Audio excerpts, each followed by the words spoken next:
Ladies and gentlemen, welcome to my Week 2 NFL reactions, and wow, do we have another week of stuff to talk about. My picks are looking terrible this week too, man, like really bad. I don't know if I'm even 500. Couple of plugs before we hop right into it. Don't forget to use code Wyatt's World on G Fuel or Prize Picks, where you can save yourself a discount on any G Fuel products, or guarantee yourself to win a free $50 with your first $5 lineup after using code Wyatt's World at sign up on Prize Picks. Also, don't forget the Caleb Williams free square is still going on, even though he's not doing too great. All he needs is one passing yard to win. He's 2 for 2 so far on that, so take advantage. But that's all I got for plugs. Let's get into reactions.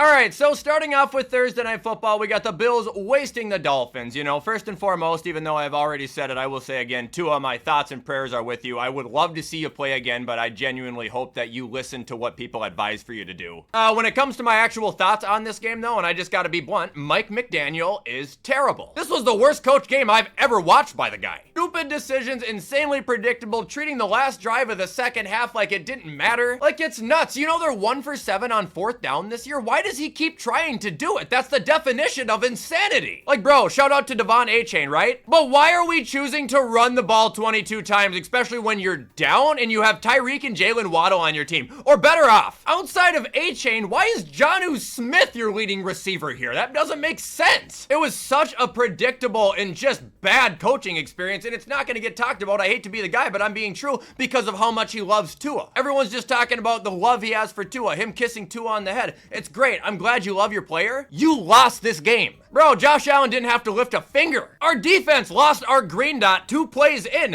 and you guys still got waxed. Shout out to DeMar Hamlin, though, man. He had a good game. So did Benford. So did Von Miller. So did a lot of other people. Like, I fear to say it, Miami, this has nothing to do with Tua, but your coach is going to be one of your biggest enemies. But at least he tells really funny jokes and wears goofy clothes.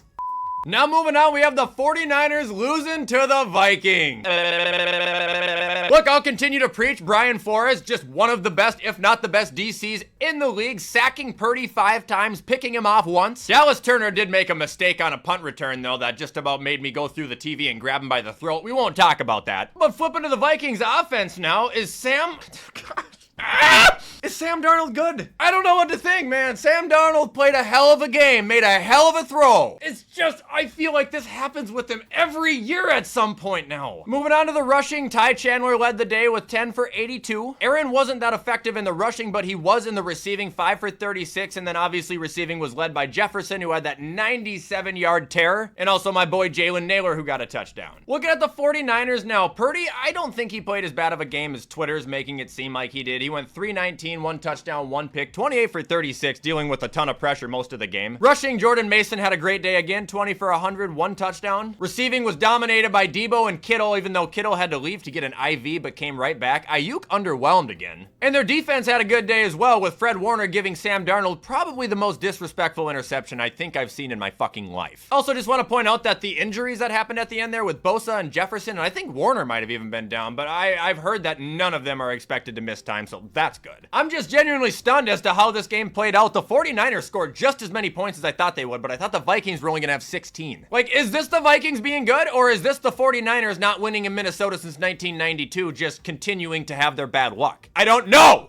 Moving on to the next game, we have the Seahawks squeaking by the Patriots. Shout out to Geno Smith, though. He had a very good day. 33 for 44, 327, just 1 touchdown, but a clean game. The run game for Seattle wasn't very effective, although there was a touchdown, but Kenneth Walker was not playing. However, receiving was headlined by DK and Jackson, who came up with 22 catches for 240-some yards and a touchdown, leaving Lockett at just 2 receptions for 15 yards. Defense, even though there were a fair share of holes in it this week, did appear to be disruptive enough, and the kicker, Jason Myers, also came up clutch, kicking 100% for 11 points. Now, looking at the Patriots, even though they did come up short, I gotta give them credit, man. They played a decent game again, at least it would appear. This was majority a red zone game for me. But Jacoby, I mean, he wasn't very accurate, but at least appeared to be safe with the ball. Antonio Gibson and Ramondre Stevenson combined for nearly 200 yards. Hunter Henry had 8 receptions for 109 yards. Like, this offense can clearly move. I think they need that spark at quarterback they don't have with Brissett. Last thing I want to talk about in this game, though, other than Keon White still being a beast, is Christian Gonzalez. Dallas? All I heard outside of the miscommunication play with DK Metcalf is that this guy is putting the fear of God into quarterbacks to throw at him. We all knew he was going to be special last year, and if he didn't get hurt, I bet you right now he would be in the top 5 conversation.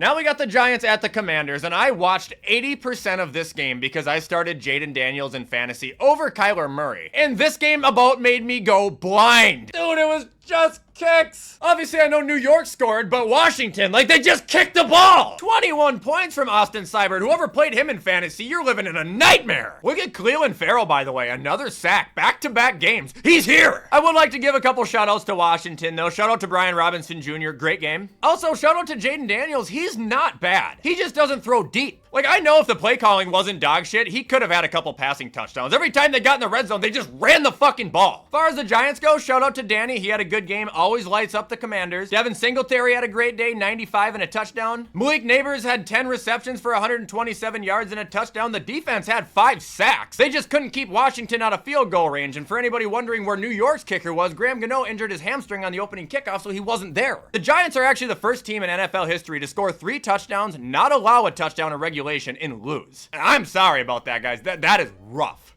Now we got the Chargers at the Panthers, and this is bad. So just to fly through the Chargers first here, Herbert was 14 for 20, 130, 2 touchdowns, both to Quentin Johnston, which, by the way, he legitimately looks good. He made J.C. Horn his bitch. Also, J.K. Dobbins, I hope you guys started him because 17 carries, 131 yards and a touchdown. If he's healthy, he is elite. And since we're going to talk about the defense, we can just go right over to the Panthers because they bullied the hell out of the Panthers. Denzel Perryman, Joey Bosa, both getting sacks. There's a pick in there. Man, I felt bad. Bryce Young legitimately looked like he was going to start crying after he threw that pick. Like, his lip was quivering. He's not good, man. And he also holds on to the ball. He almost cost himself his own life. He got hit so damn hard. I saw a play where Adam Thielen was wide open for like 40 yards and Bryce just didn't see him. Man, I think Adam Thielen's gonna pull Avonte Davis. I think he's gonna retire. Also, Canales, I'm not jumping ship on you too quick, but this is not a good start.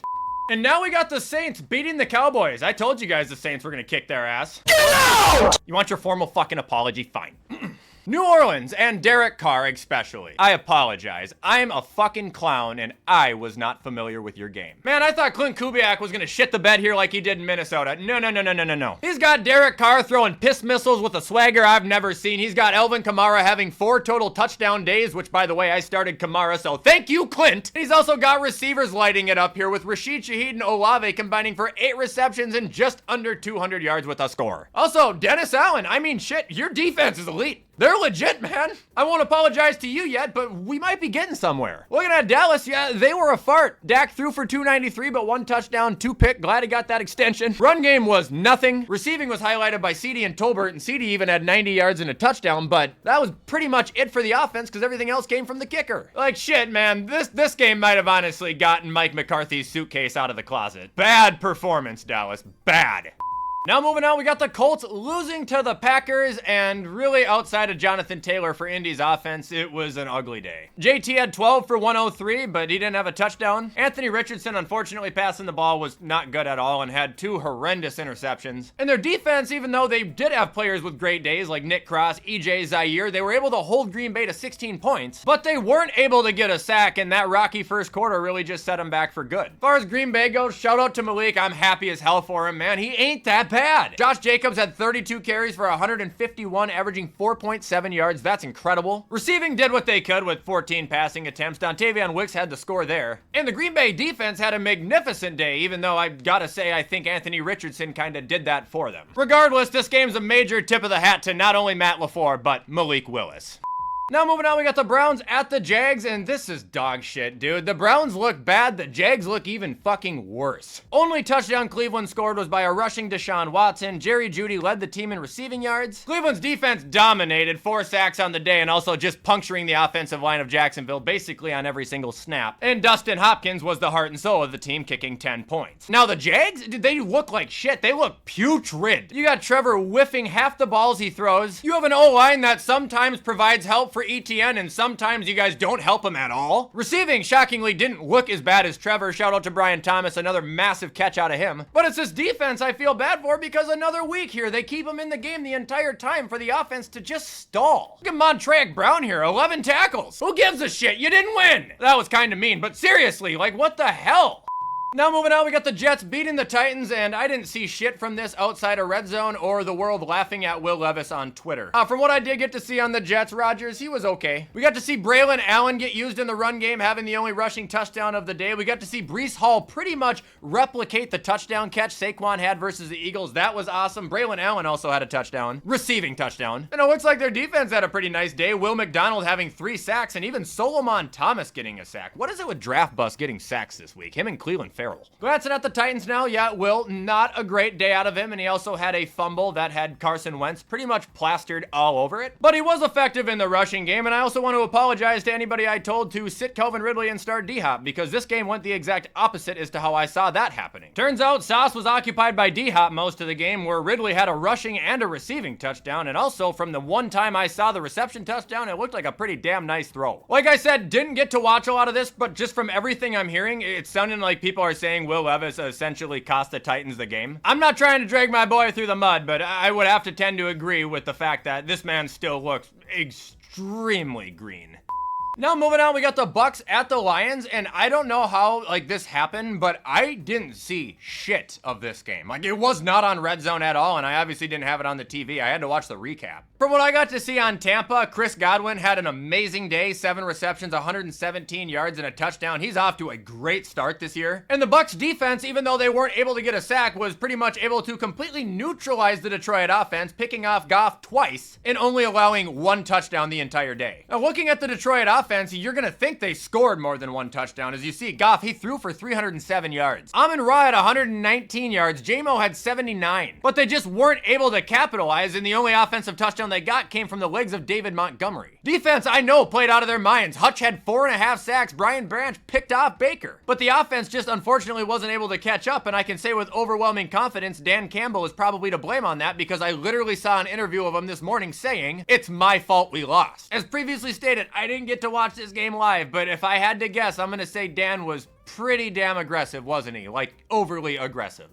Now we've got the Raiders beating the Ravens, and from what I am hearing out of Baltimore right now, the entire fan base is saying one thing to John Harbaugh. Get out! Since 2022, there are 7 instances now of the Ravens losing after blowing a 10-point lead. As winning of a coach as he is, the man clearly has some ugly tendencies. Looking at the Raiders here, Minshew 30 for 38, 276, 1 tud, 1 pick. Now the run game was absolutely dreadful. I hope anybody who picked Zamir White is burning for it because that was a dumb pick to begin with. But receiving was great. Devontae Adams 9 for 110, a touchdown. Brock Bowers 9 for 98. He is a tank. Absolute unit. Defense, honestly, despite allowing 23 points, I think they held their own. Max Crosby was disruptive as hell. And again, when it matters most, the kickers come in clutch here. Danny Carlson, 4 for 4, 14 points. Looking at the Ravens, Lamar, I think, is also a victim of taking more shit than his stats show right here. I don't think he played that bad of a game, although that last play, him lateraling it back, I feel like he could have just ran for it, honestly. Derrick Henry had a great day on the ground, 18 for 84 and a score. Zay Flowers led the team in receiving, 7 for 91 and a touchdown. The Mark Andrew fantasy owners can finally wake up a little bit. He should have 9.1 points if you're in PPR. And even though the Baltimore defense came up with 5 damn sacks, Justin Tucker's inconsistencies hold them back by 3 points. I get pointing fingers at Harbs, but I think you gotta start pointing them at someone else right now too. Baltimore, I fear to say it, but you guys might be starting off the season 0-5.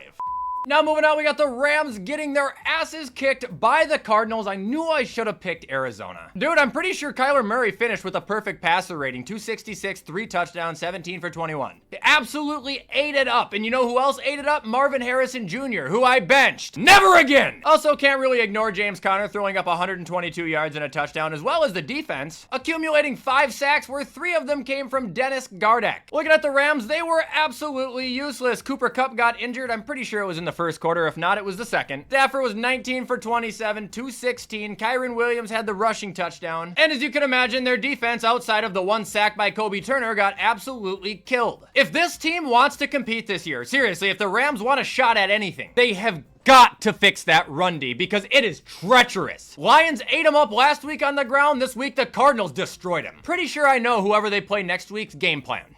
Next up, we have the Chiefs beating the Bengals in another classic and yet another game between these two that has a ton of controversy. Now, I know there was a bunch of plays throughout the game that I didn't get to catch, but I did catch the last one, the PI call. Bengal fans, I'm sorry, but that was the correct call on that one. Looking at the Bengals here, Burrow was 258, 2 touchdowns, 0 picks. Run game was brutal as imagined, and receiving was actually led by Mike Gesicki, who had 7 for 91, while Jamar Chase only had 4 for 35 and almost got his stupid ass ejected. Defense was definitely disruptive today. Trey having a pair of sacks himself, 2 interceptions, and limited Patrick Mahomes to 151 yards. Looking at the Chiefs now, as you can see, Patty 151, 2 touchdowns, 2 picks. Pacheco went 19 for 90, but now he's hurt with a fractured tibia, if I read correctly. And receiving was led by Rashee Rice, who had 5 for 75 and a touchdown, with the next person only having 22 yards. I did not get to watch this entire game, and I don't want to be naive like I seem to be every single year. But just general observation from the Chiefs so far, they seem to be a little off. Like, I don't want to say they're bad. They're not bad. But they're not playing like the best team in the league.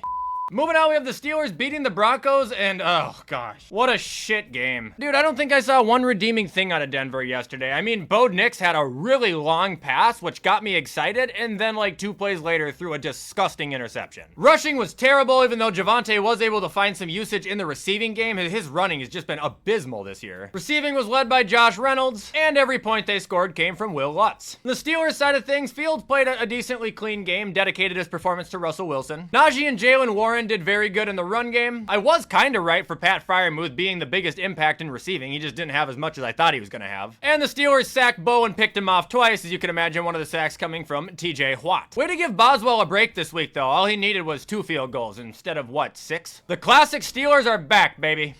And ending with Sunday Night Football, we have the Bears losing to the Texans, and Bears offense might be ass. Caleb Williams, 23 for 37, 174, 0 touchdowns, 2 picks, running for his life most of the game because his O-line was non-existent. Further backing up the O-line non-existing outside of Caleb, if you look at the rushing, D. Swift was 14 carries for 18 yards. Travis Homer went 1 for 6, and Khalil Herbert went 2 for 3 and a score. And receiving was headlined by a very frustrated, pissed off DJ Moore. Gotta hope friction ain't starting there yet. Chicago defense continues to put up a fight though, only allowing 19 points, sacking CJ Stroud 3 times. Just gotta get the wheels moving on offense, man. Looking at the Texans, CJ threw for 260 and a touchdown. Rushing was led by Cam Akers because Joe Mixon, I'm fairly certain, was injured. Nico Collins had a monster day, 135 and a score. And the defense picked off Caleb Williams twice and sacked him 7 times. Like I said, that Chicago O-line needs to be gutted and fired. Also, this is a game that was won by a kicker once again. Fairbarn, 4 for 4, 13 points. That would have been a nasty one for the Houston Texans to lose if they did. That's a rough start over there, Chicago. You might be 1-1, but I'd be feeling 0-2. And that, ladies and gentlemen, is going to do it for my Week 2 NFL reactions. Hope you guys liked this video. If you did, you already know what to do to show support, and please do it because you know I appreciate any and all help. In the meantime, I'm going to get this edited so you guys can watch it on time. I hope you have a fantastic rest of your week. Enjoy Monday Night Football, and I will see you in the next upload.